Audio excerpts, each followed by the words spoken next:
Welcome है friends हमारे YouTube channel success अड्डा 91 में। फ्रेंड्स बहुत ही महत्वपूर्ण क्वेश्चन है जो कि आने वाली सभी परीक्षाओं के लिए वेरी वेरी इंपॉर्टेंट हैं। तो फ्रेंड्स बिल्कुल वीडियो को स्किप ना करें और पूरा वीडियो लास्ट तक देखें। तो आइए हम शुरू करते हैं। हमारा फर्स्ट क्वेश्चन आपकी स्क्रीन पर है। राइट आंसर गेस करें, क्या होगा इसका राइट आंसर बताएं। Which among the following is an indication of portal hypertension. निम्नलिखित में से कौन सा एक पोर्टल रक्तचाप लक्षण है। गेस करें, क्या होगा इसका राइट आंसर बताएं।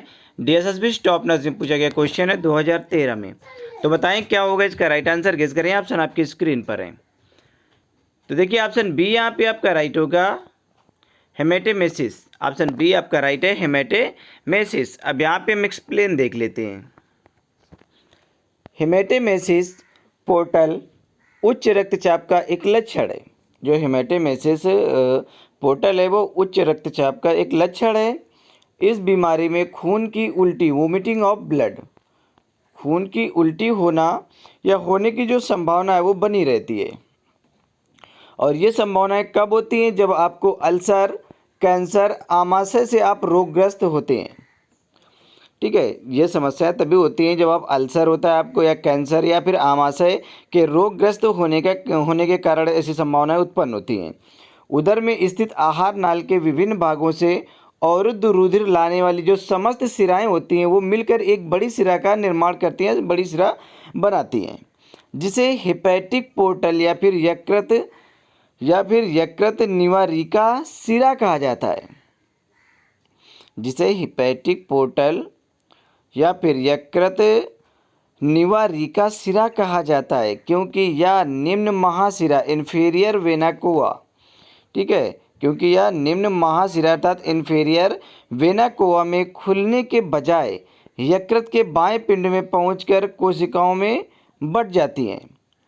यह सिरा स्प्लीनिक सिरा जठरी, पैनक्रियाटिक, ड्यूडेनल, सिस्टिक, मेसेंट्रिक सिराओं के मिलने से बनती है। क्वेश्चन नंबर 2 है आपकी स्क्रीन पर। राइट आंसर गेस करें, क्या होगा इसका राइट आंसर बताएं।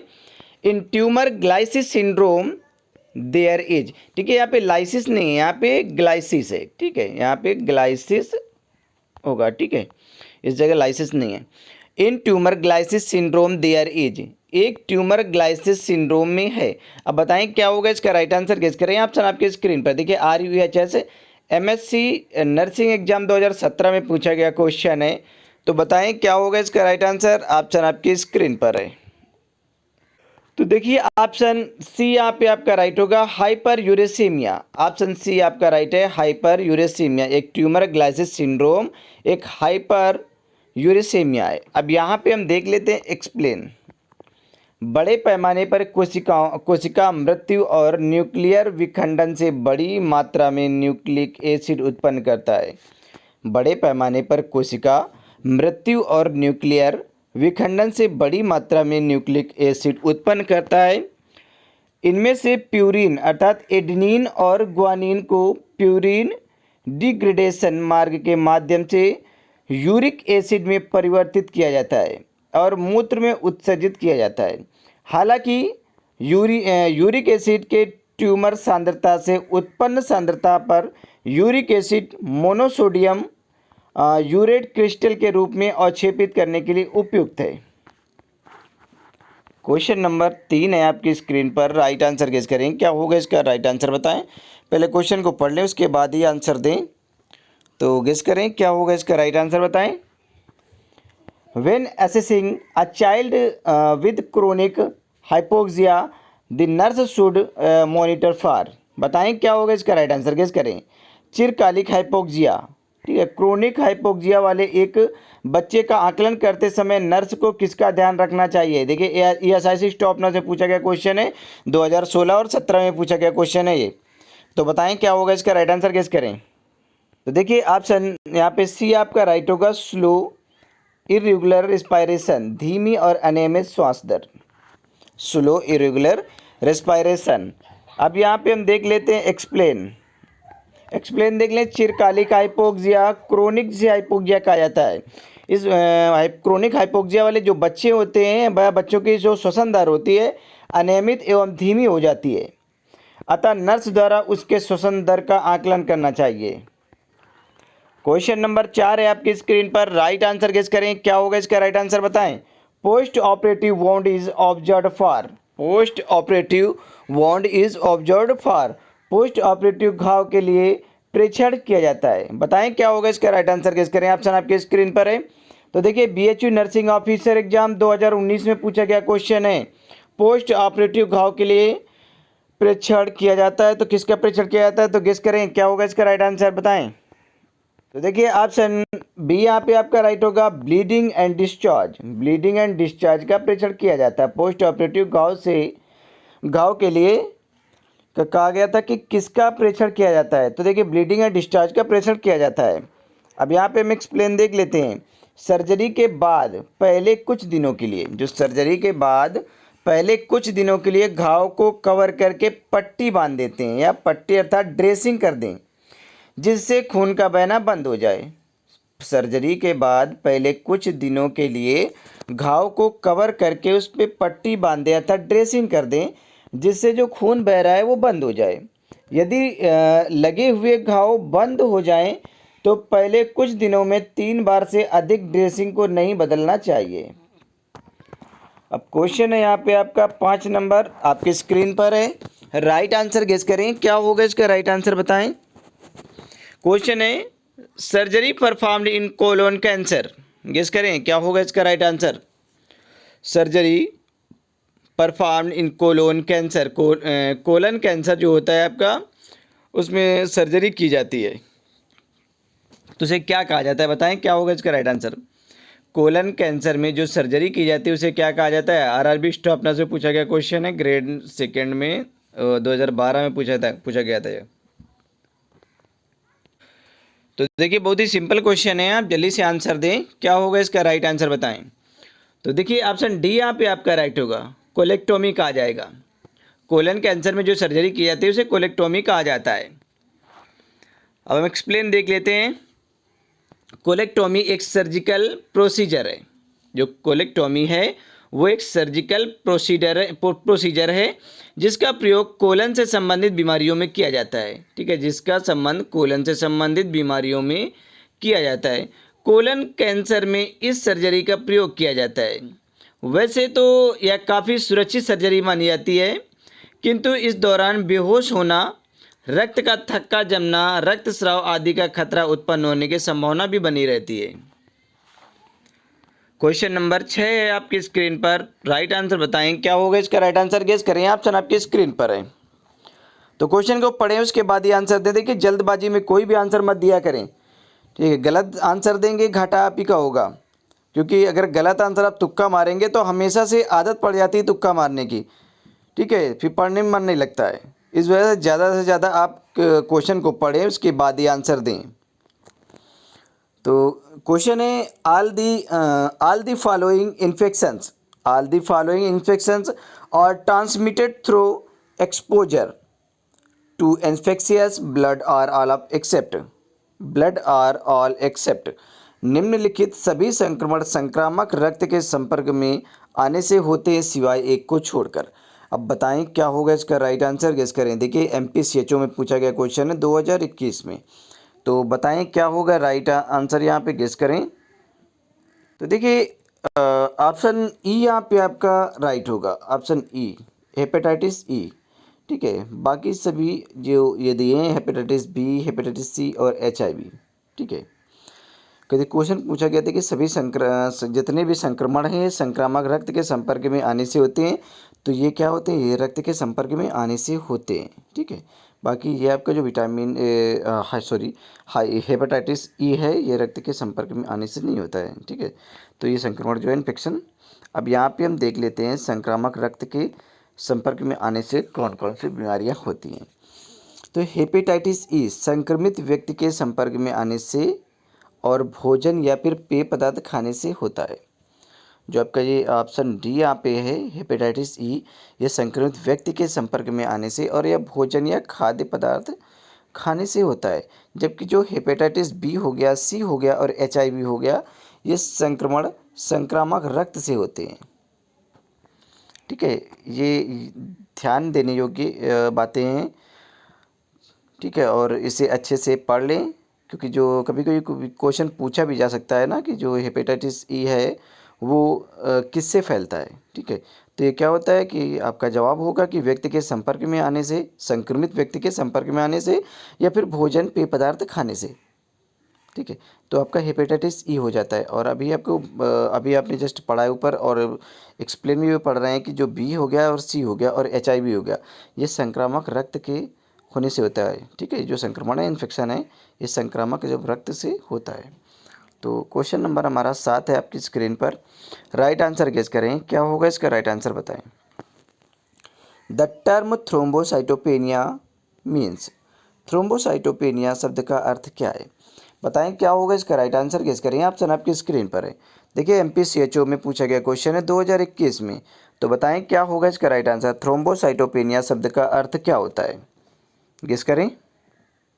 तो देखिए ऑप्शन बी यहाँ पे आपका राइट होगा, लो प्लेटलेट्स काउंट, कम प्लेटलेट्स काउंट। ठीक है, थ्रोम्बोसाइटोपेनिया जो है ये कम प्लेटलेट काउंट की वजह से होती है। ठीक है, लो प्लेटलेट काउंट। अब यहाँ पे हम एक्सप्लेन देख लेते हैं। थ्रोम्बोसाइटोपेनिया जो पेनिया है वो एक प्रकार की बीमारी है। ठीक है, और ये कब होती है, तो ये जब बॉडी में क्या होता है, रक्त में ब्लड जो काउंट होते हैं वो कम हो जाते हैं। ठीक है, थ्रोम्बोसाइटोपेनिया तभी होती है, एक प्रकार की बीमारी है जिससे रक्त के प्लेटलेट्स काउंट सामान्य प्लेटलेट्स काउंट से कम हो जाते हैं। ठीक है, थ्रोम्बोसाइटोपेनिया एक बीमारी है जिसमें रक्त के प्लेटलेट्स काउंट सामान्य प्लेटलेट्स काउंट से क्या होते हैं, कम हो जाते हैं। इस रोग का जो मुख्य कारण है, अस्थि मज्जा में पर्याप्त प्लेटलेट्स का ना बनना होता है। ठीक है, इस रोग का जो मुख्य कारण होता है वो अस्थि मज्जा जो होते हैं आपके बोन मैरो, उसमें क्या होता है कि पर्याप्त प्लेटलेट्स जो काउंट का ना बनना होता है, और शरीर द्वारा प्लेटलेट्स का विनाश करना है। तो क्वेश्चन नंबर यहाँ पे हम देख लेते हैं, क्वेश्चन नंबर 8 है आपकी स्क्रीन पर। राइट आंसर गेस करें, क्या होगा इसका राइट आंसर बताएं। The type of stroke that can develop in a patient with chronic arterial filtration age, guess करें क्या होगा इसका राइट आंसर बताएं। सॉरी, यहाँ पे फाइब्रिलेशन है, sorry. The type of stroke that can develop in a patient with chronic atrial fibrillation age, एक प्रकार का स्ट्रोक जो क्रोनिक आर्टेरियल फाइब्रिलेशन के साथ एक रोगी में विकसित हो सकता है। देखिए KPSC स्टाफ नर्स एग्जाम 2017 में पूछा गया क्वेश्चन है, तो बताएं क्या होगा इसका राइट आंसर गेस करें। ऑप्शन आपके स्क्रीन पर है। तो देखिए ऑप्शन बी यहाँ पे आपका राइट होगा, embolic stroke. Okay, option B यहाँ पे आपका राइट होगा, एम्बोलिक स्ट्रोक। अभी जस्ट थोड़ा सा हाथ लग गया था इस वजह से स्क्रीन पे। ठीक है, तो ये एम्बोलिक स्ट्रोक हो गया। अब यहाँ पे हम एक्सप्लेन देख लेते हैं। एम्बोलिक स्ट्रोक तब होता है, ठीक है, अच्छे से पहले एक्सप्लेन को भी पढ़ लिया करें अच्छे से। एम्बोलिक स्ट्रोक तब होता है जब खून का थक्का या फिर कोई बड़ा टुकड़ा एम्बोलस शरीर के किसी भाग से जाकर दिमाग की पतली धमनी में फंस जाता है। ठीक है, देखिए बहुत ही अच्छा क्वेश्चन था।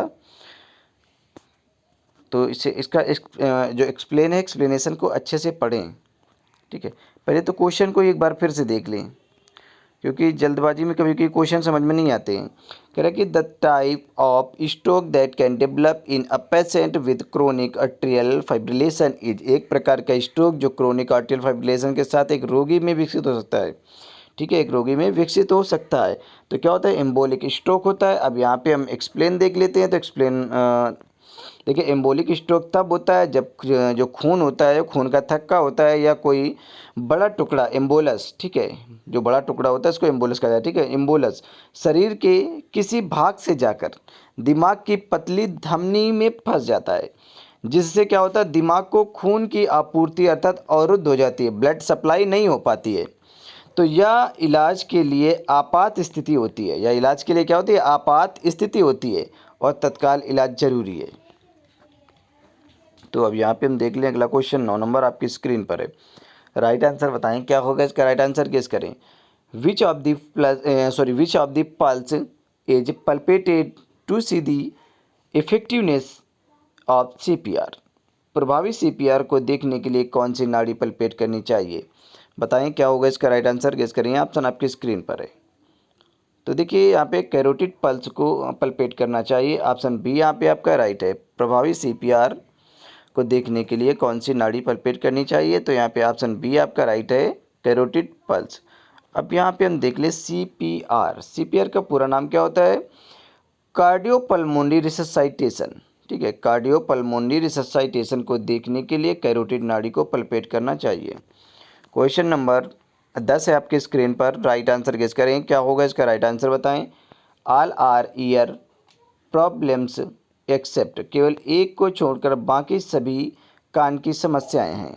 अब बताएं क्या होगा इसका राइट आंसर। एक को छोड़कर बाकी सभी कान की समस्याएं हैं, गेस करें क्या होगा इसका राइट आंसर बताएं। तो देखिए ऑप्शन सी यहाँ पे आपका राइट हो गया, स्क्वेंट। ठीक है, भेंगापन। ठीक है, इसको छोड़कर बाकी जितनी भी समस्याएं ये कान से संबंधित हैं, जैसे कि ओटाइटिस मीडिया हो गया, फॉरेन बॉडीज़ हो गई, और ये आपका इम्पैक्ट सेरुमेंट हो गया, ये सभी कान से संबंधित हैं। हालांकि स्क्वेंट को छोड़कर, भेगापन को छोड़कर बाकी सभी कान की समस्याएं हैं। अब यहाँ पे हम देख लेते हैं एक्सप्लेन। ओटाइटिस मीडिया मध्य कान का एक संक्रमण है। ठीक है, जो ओटाइटिस मीडिया हो गया ये मध्य कान का एक इन्फेक्शन है, जो कि आम तौर पर बैक्टीरिया के इन्फेक्शन के कारण हो जाता है। जैसे कि अभी ऑप्शन ए आपने देखा था ऊपर वाला। ठीक है, ऊपर पहला नंबर फर्स्ट में था ओटाइटिस मीडिया। ठीक है, ये कान का एक संक्रमण है जो कि आम तौर पर बैक्टीरिया के इन्फेक्शन के कारण होता है। और इसके अलावा जो फॉरेन बॉडीज़ है और ये प्रभाव सेरुमेंट भी कान की समस्याएं हैं। जबकि भेगापन आँखों का एक विकार है। जो भेगापन है, ठीक है, स्क्वेंट, ये क्या है? एक आँखों का एक डिसऑर्डर है, आँख का एक डिसऑर्डर है। ठीक है, विकार है, जिसे त्रियक दृष्टि भी कहा जाता है। इसमें रोगी की जो आँखें होती हैं, आँखों को नियंत्रित करने वाली जो मांसपेशियों में शिथिलता आ जाती है, जिससे आँखें एक समय में एक ही दिशा में नहीं देख पाती हैं। तो क्वेश्चन नंबर हमारा 11 नंबर है आपकी स्क्रीन पर। राइट आंसर गेस करें, क्या होगा इसका राइट आंसर बताएं। Symptoms of thrombophlebitis is, guess करें क्या होगा इसका राइट आंसर बताएं। ऑप्शन आपके स्क्रीन पर है। Symptoms of thrombophlebitis is, thrombophlebitis के लक्षणों में शामिल है। बताएं क्या शामिल है, गेस करें। ऑप्शन आपके स्क्रीन पर है। ठीक है, JHNCS, Jawaharlal stop nurse exam में पूछा गया क्वेश्चन है। थ्रोम्बोफ्लेबाइटिस के लक्षणों में शामिल है, बताएं क्या शामिल है, गेस करें। तो देखिए ऑप्शन बी यहाँ पे आपका राइट होगा, pain is legs, pain in legs, पैरों में दर्द। ठीक है, थ्रोम्बोफ्लेबाइटिस के जो लक्षणों में शामिल है वो पेन इन लेग्स, पैरों में दर्द होना शामिल है। थ्रोम्बोफ्लेबाइटिस के लक्षण हैं। अब यहाँ पे हम एक्सप्लेन देख लेते हैं। थ्रोम्बोफ्लेबाइटिस एक ऐसी स्थिति है, जो थ्रोम्बोफ्लेबाइटिस है वो एक ऐसी स्थिति है जिस स्थिति में नसों में रक्त का बहाव कम हो जाता है। ठीक है, नसों में रक्त का बहाव कम हो जाता है और रक्त के थक्का जमने लगते हैं। ठीक है, रक्त के जो थक्का होते हैं वो जमने लगते हैं रक्त में। यह प्रायः पैर के निचले हिस्से में होता है। जो ये स्थिति होती है ये हमेशा पैर के निचले हिस्से में होता है। इसकी वजह से पैरों में दर्द और जलन होना सामान्य लक्षण होते हैं। इसकी वजह से पैरों में दर्द होना और जलन होना ये सामान्य लक्षण होते हैं। अब क्वेश्चन नंबर 12 है आपकी स्क्रीन पर। राइट आंसर गेस करें, क्या होगा इसका राइट आंसर बताएं। When the body temperature rises to 105 Fahrenheit से 106 Fahrenheit, that condition is called. तो बताएं क्या होगा इसका राइट आंसर, गेस करें। जब शरीर के जो तापमान है वो 105 फ़ारेनहाइट से 106 फ़ारेनहाइट तक बढ़ जाता है, उस स्थिति को क्या कहा जाता है। देखिए बहुत ही अच्छा क्वेश्चन है, बताएं क्या होगा इसका राइट आंसर, गेस करें।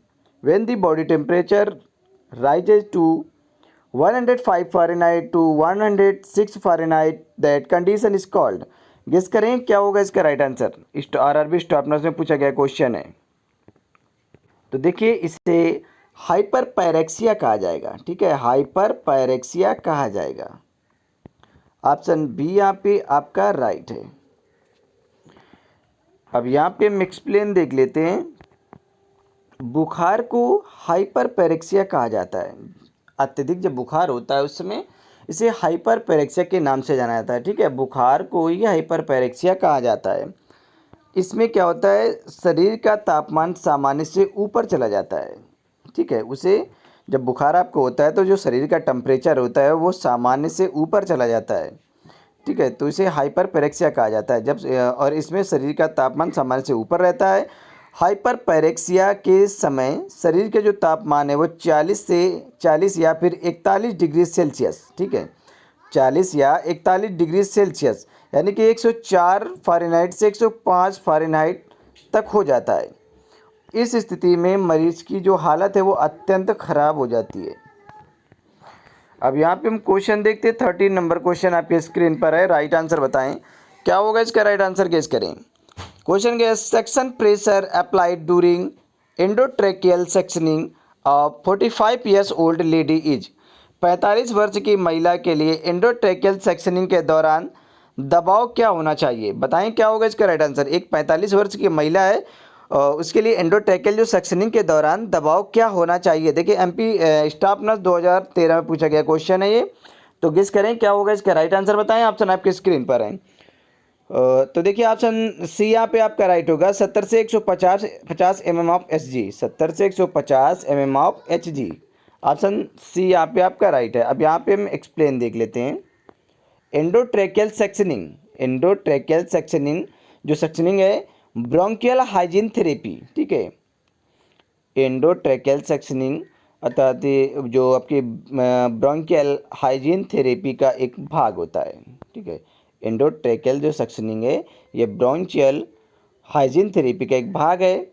इसका उपयोग ऐसे रोगी का इलाज करने में किया जाता है जिनके वायु कोश अर्थात एयर सैक या फिर वायु मार्ग में स्राव अर्थात पस या अन्य हानिकारक पदार्थ इकट्ठा हो जाते हैं। यह प्रक्रिया एक यांत्रिक वेंटिलेशन की प्रक्रिया है जिसमें कृत्रिम वायु मार्ग अर्थात एयरवेज के द्वारा दबाव के साथ हवा प्रवाहित की जाती है। वैक्यूम प्रेशर को 70 से 150 mm ऑफ Hg के बीच ही प्रयोग करना चाहिए या प्रयोग करना उचित माना जाता है। क्वेश्चन नंबर 14 है आपकी स्क्रीन पर।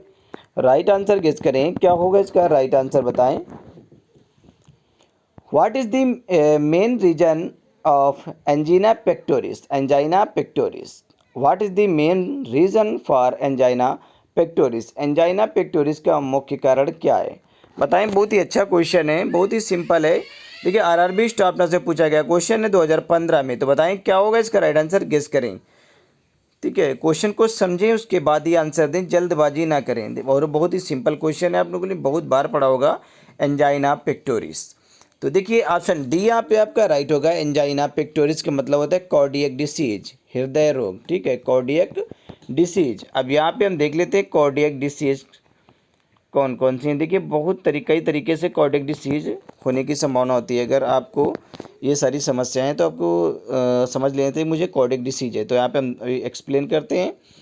एंजाइना पेक्टोरिस एक मुख्य कारण है। एंजाइना पेक्टोरिस का मुख्य कारण हृदय रोग होता है। ठीक है, सामान्य रूप से एंजाइना पेक्टोरिस में सीने में दर्द होता है, सीने में दर्द अथवा बेचैनी बनी रहती है। अगर आपको एंजाइना पेक्टोरिस है या अर्थात आप हृदय रोग से ग्रसित हैं तो आपको क्या होगा कि सीने में जो दर्द होता है और बेचैनी हमेशा बनी रहती है। इसके अन्य कारण भी हैं।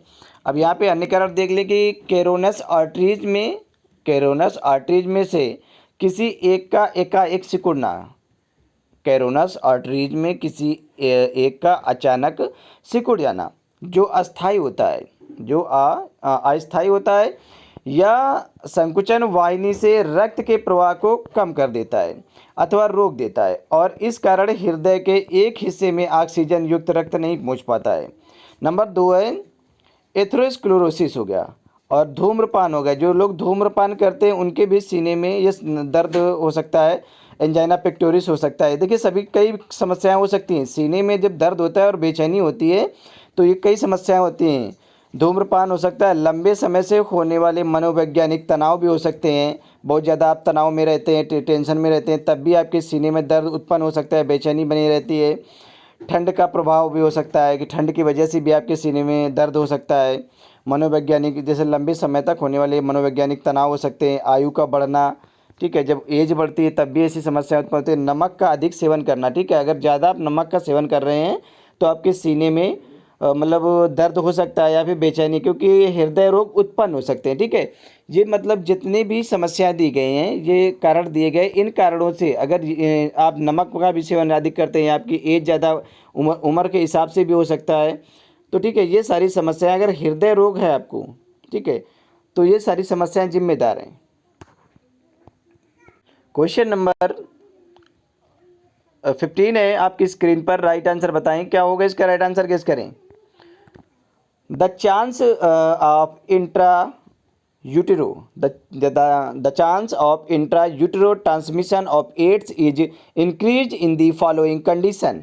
बताएं क्या होगा इसका, राइट आंसर गेस करें। ऑप्शन आपकी स्क्रीन पर है। गर्भावस्था के दौरान एड्स के गर्भाशय संकुचन की निम्न परिस्थितियों में वृद्धि होती है। तो बताएं क्या होगा इसका, राइट आंसर गेस करें। The chance of intra utero transmission of AIDS is increase in the following condition.